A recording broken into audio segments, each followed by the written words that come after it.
It's just fantastic. Captain's Log, Subtext 210824.3. So, today we welcome a bona fide boomer celebrity to the cubes. Yay. Had this boomer not asked for tech support, he'd probably still be free. Let's ensure he's never released. Welcome everyone to the halls of injustice. Today we welcome inmates number 085, named Paul Gadd, to the ISO cubes. He's going to be here for the rest of his life. Consider that a spoiler. Sadly, this is not a sentiment shared by the UK criminal justice system, which is in and of itself at this point a tad contradictory. Paul Francis Gadd, known professionally by two separate names, monikers, the more notable of which is in fact in the title of this, but I'm going to call him Paul Gadd for the remainder of the video regardless of his stage name, was a glam rock singer that achieved a considerable amount of success in the 1970s and a resurgence in the 1980s. He sold well over 20 million records, had 3 number 1 singles, and is listed as one of the top 100 UK acts. No doubt people wouldn't want him on that list, but he's on the list. Even if you remove him, he's still there. You can't just rewrite history, okay? Essentially, Paul Gadd had done it all. So when his career was winding down in the 90s, and he was looking towards retirement, he decided to go and well and truly ruin it. That said, a lot of the accusations come from the 70s and 80s anyway, so perhaps he was ruining it anyway during his heyday, decline, and second wind, but it wasn't until the last decade that he faced justice for those.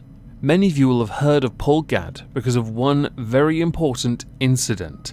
It was the incident that brought about the utter destruction of his reputation, his legacy, and his freedom. So in November of 1997, Paul Gadd was arrested because he'd taken his laptop to a computer retailer in Bristol for repair. The technician discovered 4,000 pornographic images of children on the hard drive. Just to give this some context, 1997 wasn't renowned for its very fast internet, and hard drives were hardly known for being spacious. So it is quite impressive he had that many images and had managed to download that many images. Further images were discovered by the police in his homes in London and Somerset. He was rightfully flayed by the media. His appearances in movies were cut, although you can find them, along with other versions of other bits, on YouTube.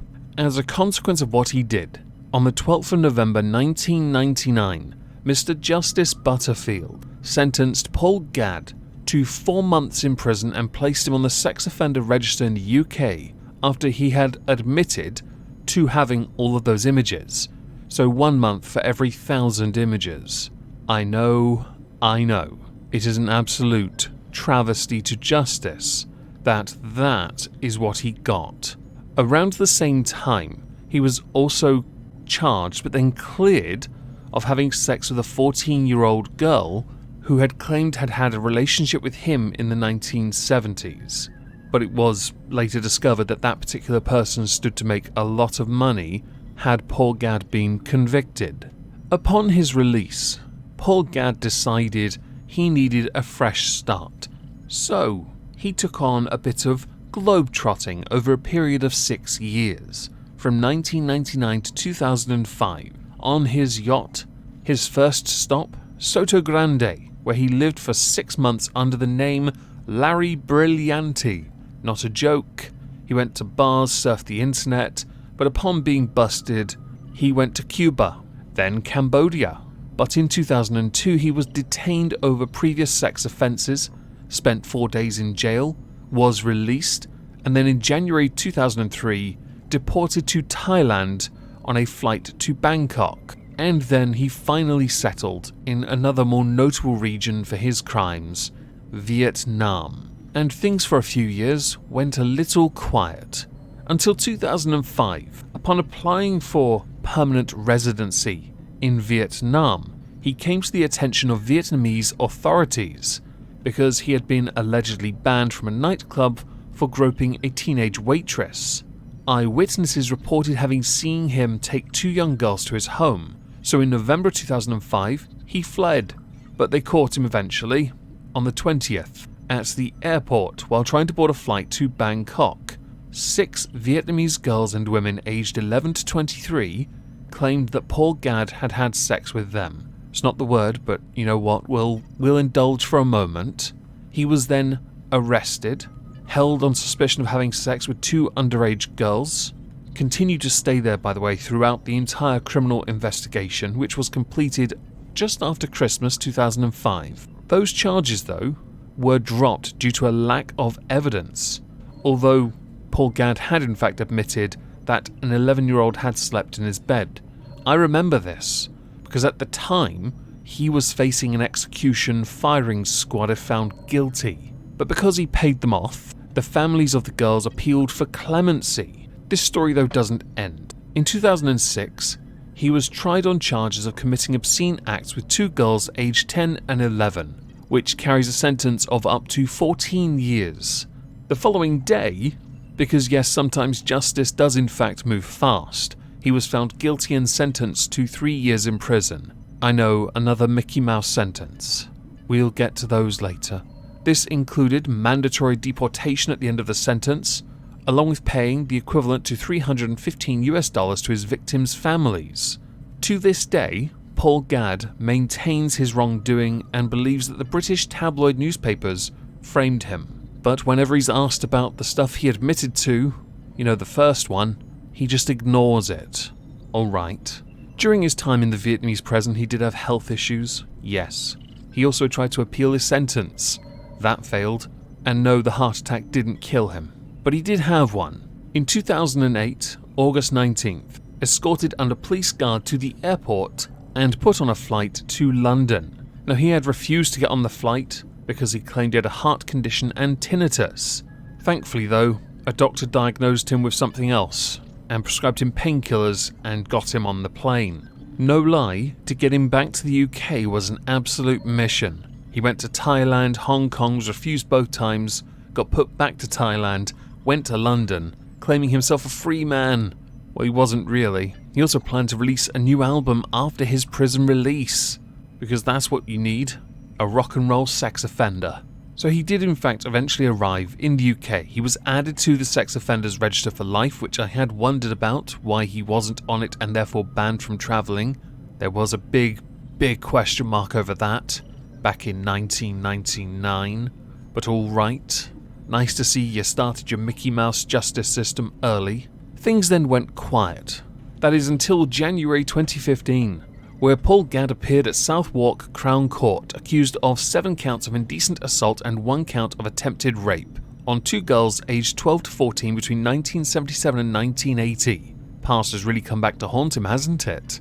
After a 2.5-week trial, he was found guilty and convicted of attempted rape, 4 counts of indecent assault and 1 of having sex with a girl under the age of 13. He was acquitted of the other 3 counts, and he was sentenced on the 27th of February 2015 to 16 years in prison. Now, he appealed this and failed multiple times. He also tried to leave the country, but failed that as well, so gave up. Why would I bring up Paul Gadd, aka Gary Glitter, now? Well, the reason why is because he's been in the news a couple times recently. The first is because he's in prison, he managed to get a COVID vaccine, and that annoyed a lot of people. People would not want him to get anything that benefits his health. There's a human rights argument there, but many of us take a very different stance when it comes to people like Paul Gadd. The second reason is because it is widely believed he is going to be moved very soon to an open prison, and even more likely that within a year he will be released from prison having served half of his 16-year sentence. At that point, he will be 78 years old. My view is the same view I will always hold. That man should never see the outside of a prison as long as he lives. Hell, he can die in prison, we'll put his bones into the walls of the ISO cube, or 69 him with Jimmy Savile, and sell his organs to the cannibals. Do I think someone like Paul Gadd should be allowed out of prison having served half a sentence? No. I'm miffed that it wasn't until the more recent sentence that he even got an actual sentence. The threat of a firing squad, by the way, didn't even seem to bother him, although he was known for wrestling with the guards and refusing to do as he was told, hence why he was always under armed guard when dragged to courtrooms. I remember this clearly, by the way, because I'd just started uni and I remember seeing it on the news.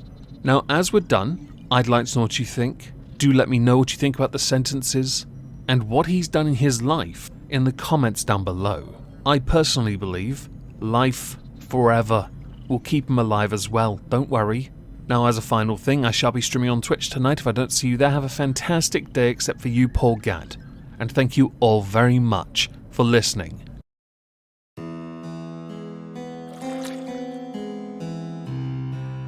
Don't drop the soap, boy.